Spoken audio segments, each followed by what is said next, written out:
wanted me to end Boots' career before it started. Yeah. I don't know about that. I've been said fucked that. him up.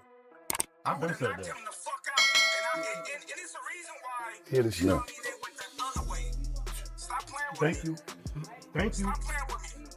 Real No. boxing motherfuckers know No. why they went the other way. Yeah. He wasn't ready yet. He needed a couple of more fights, they said. Stop playing, y'all. Come on, bro. What I'm talking about. We already said That's that. right. He already said That's that right. I was fine. But out. It ain't his time. Brian That's said the right. same thing. It ain't his time yet. And I be trying to be nice because I support the young fella and all that. And he black and shit. I want to see him succeed. That's my thing. Niggas can't come up to me and do the same shit that they can do with other niggas. Niggas don't do that with me. I would slap the piss out of niggas' face. Niggas know who to play with. But that was also what I said. That his career is already ended. Niggas don't even really be saying my name. They be like, oh, I'm with everybody. I'm all of everybody. I will stop everybody. Niggas say my name. Niggas say I knocked Terence Crawford out, nigga. You ain't regular, Terence. We know that. You ain't regular. You ain't regular. See? Well, I know me and Wallow tried you, nigga. We won. We walked out. won, nigga. We won. I know martial arts. Let's change the sport. We can change the sport. And we're going to see what you're going to do then. I'm a martial artist. So I don't count if you knock me out. That shit don't count. It don't count. I got 13 belts. It don't matter if you knock. Terence Crawford has just thrown a massive bomb into the boxing landscape, and somehow the entire sport is acting like it didn't just shake the foundations. But the real question nobody can dodge is this: has Crawford quietly lured Jaron Boots Ennis into a fight he actually wants? And if Boots comes out on top, will Crawford truly step forward and say his name without hesitation? Think about that chatter about them actually if they ever were to fight. Crawford is a man, he showed it, throughout his career, and then, moving up to super middleweight and did what he did with Canelo, showed that he's, the best in the world, one of the best of all times. He doesn't need to prove anything else, man. Terence Crawford against Jaron Ennis, for me, is the best fight in American boxing. But it needs to be a payday for Crawford that would get him interested, because Crawford knows how good Boots is. And I'm not saying that Crawford thinks he's going to lose to Boots, but he knows that is a real fight. But for me, Boots is the new Crawford. We've just got to go out and get the fights to show how great he is. In boxing, everyone claims they're chasing the biggest challenges until the contract lands on the table. That's usually the moment promoters suddenly forget everything. Managers start speaking in coded language like they're protecting classified secrets, and fans online spiral into endless debates with the emotional control of a broken vending machine. He would have stopped Boots Ennis, and this is a fight that we all wanted to see like a few years back, even before the Canelo fight, was even a thing, even before the Canelo fight was even a possibility or thought. So obviously everybody wanted to see Crawford potentially give Boots an opportunity, but he's really heated and animated about what he would have done to a Boots Ennis in a fight. I think at 147, yeah, Crawford would have cooked that boy. No offense to Boots. I like Boots. He's one of my favorite fighters, but Bud's experience and, his offensive pedigree is just different. He's on a different level. At this point in his career, you guys got to remember, Boots hasn't even reached his prime yet, in my opinion. Yet somehow, through all the noise, every storyline in boxing keeps circling back to one figure standing right in the center of the storm, calm and almost amused, like a villain who already knows how the story ends. That man is Terence Crawford. And listen, man, we done already said we retired. We done already said we ain't got nothing left to prove in this sport. We done said that the money don't move us to go out there and box again. So why is y'all mentioning this Boots kid to us every time we pop out? We don't want to hear about no Boots. The only Boots we want to hear about is some Timberlands, some nice butters. Y'all really trying to get us to pop back outside. And I'm going to be real with you. I was never too strong on Terence Crawford.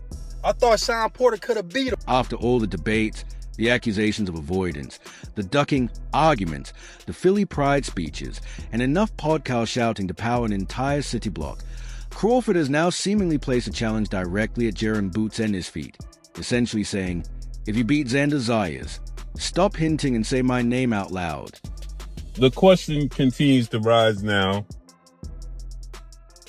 Should the pound-for-pound king come out of retirement? Undefeated 5-division champion, 3-division undisputed champion, first ballot Hall of Famer. The greatest fighter of his generation, his era. Terence Bud Crawford, 42 wins, no loss, no draw, 31 wins by way of knockout. Should Terence Crawford, at 38 years of age, he'll be 39 in September, should Terence Bud Crawford come out of retirement and compete against the Phenom, as I refer to him as, former lineal unified WBA, IBF, Ring Magazine, welterweight world champion, superstar boxer, who is undefeated, 35 wins, no loss, no draw, 31 wins by way of knockout, Jaron Boots. And just like that, the boxing world started feeling uneasy. The strange thing about Terence Crawford is that he has built his entire career treating danger like it's routine. Most fighters negotiate risk like it's a financial decision. Crawford approaches it like a personal challenge he accepted years ago and never forgot. Across lightweight, super lightweight, welterweight, and junior middleweight, he collected championships like checkpoints in a video game. Every division followed the same pattern. Confidence before the fight, then Crawford dismantling expectations by mid-fight. By round 6, opponents look broken, and commentators start sounding like they are witnessing something they can't fully explain. So when the Boots conversation resurfaced, Crawford didn't respond like someone avoiding pressure. He responded like someone irritated that people keep pretending he's running from fire while he's already standing in the flames, completely unbothered. And the timing makes it even more intense, because this didn't come from a staged press conference. It came from a chaotic boxing discussion where everyone was talking over each other like a family argument on a holiday night. Who they are cancel out each other as far as height. You know, they both switch hitters, lifts, and everything. All of that cancels out each other. So they are literally the same people pretty much. The only difference is Crawford done been in the big stage against big fighters so many times. And also with age, he didn't beat up his body, so his age is actually good. He got the grown man strength. He not just grown man strength, but he built on top of that. Like look at him at 135. He was a little scrawny dude. He wasn't a big dude. Now look at him. He ripped up everything. He's strong. So sure. I feel like he got everything, all the experience, all the knowledge. So I got to go with Crawford. At some point, Crawford seemed done with people circling his name without directly addressing him. That's when the message landed that ignited everything. Crawford essentially telling Boots, if you want this fight, stop hiding behind interviews and podcasts. Put my name where it matters. And that's exactly why the situation matters. Love him or hate him, almost everyone agrees on one thing. Crawford is extremely competitive. Not social media competitive. Real competitive. The kind where disrespect alone can push him toward dangerous matchups just to prove a point. That's why fans believe he's only chasing legacy fights now, especially with a potential super fight against Canelo Alvarez on the horizon. On paper, it makes sense. Crawford has already achieved everything. Undisputed at 140, undisputed at welterweight, and a dominant win over Errol Spence Jr. His resume already looks like a career played on expert mode. Retired. And my thing is, if you felt this strongly about the Omaha Nightmare, aka Jaron Boots Ennis, why didn't you send the offer to Boots Ennis after you whooped Canelo ass? I'm just asking. You the A side now. But get this. You could have sent Boots an offer to go to 160, 168. You are the A side now. And respectfully, you are bored. Yeah, you sleeping at fights, gang. And let's be real. You owe the fans a reign as the face of boxing. I've already given you that title if you So why risk that against a younger, explosive fighter like Jaron Boots Ennis? Because Crawford might genuinely be driven by the need to silence doubt. That's what separates him. Most elite fighters eventually shift into business mode. Crawford still fights like the overlooked kid from Omaha who remembers every time someone doubted him. And when people start pushing the idea that Boots is the future while Crawford is avoiding him, it clearly strikes a nerve. A recent phone conversation that surfaced only added more fuel, reminding everyone this isn't just fantasy matchmaking. Talks like this have actually happened. People forget Crawford previously fought under BLK Prime and reportedly earned huge payouts. So the idea that money and interest for a Boots fight existed isn't unrealistic. At the time, though, Boots was still rising, dangerous, explosive, but not fully polished. Throwing him into Crawford's level then would have been like handing a rookie driver a Formula One car in a storm. Even his supporters understood that. The boxing pundits and the public had to match you up with a Terence Crawford, right? Who was at the top of the game right now, because they couldn't see anybody else that could compete with him. So did you take that as a compliment? When I was coming, I really wasn't too worried about who was this, who was that. Like, you was focused on what you was trying to do. I know my task in hand was coming up at that time. I was fighting at 47, so my task in hand was being undisputed. You know, and these guys was playing around a little bit, so you know I ain't get to become undisputed, but I was able to become unified, lineal champion at 47. So that was good enough for me. Is that frustrating to you? Because at welterweight, Crawford operated like the final boss of the division. He stopped Errol Spence Jr., a fighter many considered unbeatable, and before that he dismantled every style thrown at him. Pressure fighters, counterpunchers, southpaws, orthodox boxers, all of them. Nothing disrupted his rhythm. He adapts faster than most fighters can adjust mid-round. So when Boots' camp reportedly chose a different direction, many saw it as smart career building rather than fear. But critics of that narrative ask a simple question.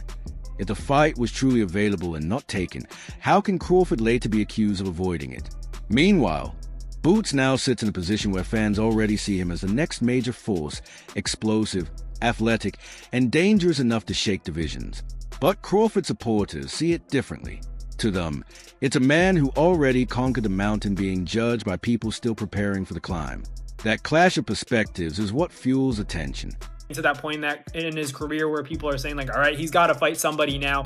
But at the end of the day, like, Boots is a talented fighter, but you guys got to understand Crawford has already done it all. You don't want to put Boots, who has so much potential and a bright future, in the ring with a guy like Terence Crawford. It just didn't make sense. It didn't make sense because Crawford was honestly like, let this kid be great. Don't put him in there with me because you're not going to get out of there alive. I'm going to handle that business and retire the kid before he even gets his chance. So that's why Crawford is saying, dude, just stay away. Then there's Philadelphia. Philly boxing culture is built on pride, identity, and toughness, almost like a religion mixed with chaos. Fighters from that city carry a strong sense of loyalty, and Boots is no exception. Naturally, his supporters defend him fiercely. But Crawford's side keeps repeating the same point. He's been a professional for over 15 years and has never built a career on avoiding opponents. His track record supports that claim. He has consistently moved toward danger, not away from it. Yet online boxing debates treat every negotiation like a mystery thriller. Still, Crawford versus Ennis remains one of those matchups that feels inevitable in conversation. Experience against youth, precision against explosiveness, patience against aggression. And now Crawford is openly daring Boots to make it public. If Boots defeats Xander Zayas and directly calls him out, the pressure changes instantly. It stops being fantasy matchmaking and becomes a real demand from the sport itself. What do you think about that chatter about them actually if they ever were to fight? Crawford is a man. He showed it throughout his career, and then moving up to super middleweight and did what he did with Canelo, showed that he's the best in the world, one of the best of all times. He doesn't need to prove anything else, man. He could take care of business. He could beat most of the guys out there right now in boxing. But I think he's defending himself. He knows how to defend himself. He knows how to talk. But I don't see him getting back in the ring. I don't see him even doing it just to shut somebody up. I think Here's what makes the situation even more intriguing. There's a real chance Crawford would accept if everything aligned properly. Not because it's safe, not because it's strategic, but because his motivation often comes from proving dominance. Elite competitors don't run from criticism, they feed off it. The more people insist is avoiding Boots, the more it could push him toward proving the opposite in the ring. Calling Terence Crawford scared has always sounded disconnected from reality to those who followed his career. And Boots, for his part, doesn't fight like someone intimidated either. He fights like a future champion already operating at the top level. Boxing history is full of fighters who looked unbeatable until the next generation finally caught them at the right moment. No matter the belt, no matter the legacy, time eventually becomes a deciding factor. And when Crawford locks in mid-fight, he begins breaking opponents down like he's solving a puzzle others can't see. A fight that makes a whole lot of sense, and a fight that stylistically would be, oh my goodness, is a fight between Terence Crawford and Jaron Boots Ennis. I think that's going backwards for Terence. To that point, Jaron doesn't have the kind of accolades. He doesn't sell to the mass and all these. So this fight was perfect timing for both these guys. That's exactly what happened against Errol Spence Jr. The fight was debated for years. Entire channels were built around predicting the outcome. Then it finally happened, and Crawford looked like he was operating on a completely different level. That performance reshaped his legacy overnight. After becoming undisputed in such dominant fashion, the question changed from whether he was elite to where he ranks among all-time greats. And that's where the debates get intense. Critics sometimes go so far that it feels exaggerated, as if his entire career is being dismissed despite overwhelming achievements. Meanwhile, others place him in discussions alongside legends like Floyd Mayweather Jr., Sugar Ray Leonard, Roy Jones Jr., and even Muhammad Ali. Agree or disagree, the fact that his name is even mentioned in those circles says everything. A fighter from Omaha entered conversations reserved for immortals, and yet some still talk as if he hasn't proven enough. Errol Spence is my mans. He dominated Errol Spence. I thought he was crazy for getting in that ring and going against Canelo 3 weight classes up. He beat the shit out of Canelo. What y'all think we gonna do to Boots, man? Listen, I like Boots. I think the boy got talent. I think he a top 5, top 10 talent in boxing right now. But they all look like that before they stand in front of Terence Crawford. Y'all gonna make us hop in this ring and put a halt to this boy's career, trying to let him have a promising career. But we gonna turn that boy into AB pretty soon. Meanwhile, Boots Ennis is building his own path while carrying massive expectations. That's the burden of being labeled the future. Fans stop treating you like a developing talent and start treating you like a finished product before the story is complete. And now, with Crawford openly challenging him to say his name, every interview Boots gives will carry extra pressure until he responds directly. That's the brilliance of Crawford's move. It redirected all attention. Instead of defending himself, he shifted the spotlight entirely. You want to fight? Say it clearly. Boxing needs more of this kind of energy, real competitiveness, real pride, and real consequences, not staged drama for social media. At its core, this is about legacy versus arrival, the established king against the rising force. And now the entire boxing world waits. Will Boots beat Xander Zayas and call him out? Will Crawford respond if everything lines up financially and competitively? Will promoters finally stop overcomplicating it? One thing is certain, Terence Crawford didn't sound like a man avoiding anyone. He sounded like a man daring the next era to step forward. And if this fight ever becomes reality, boxing might truly lose its balance.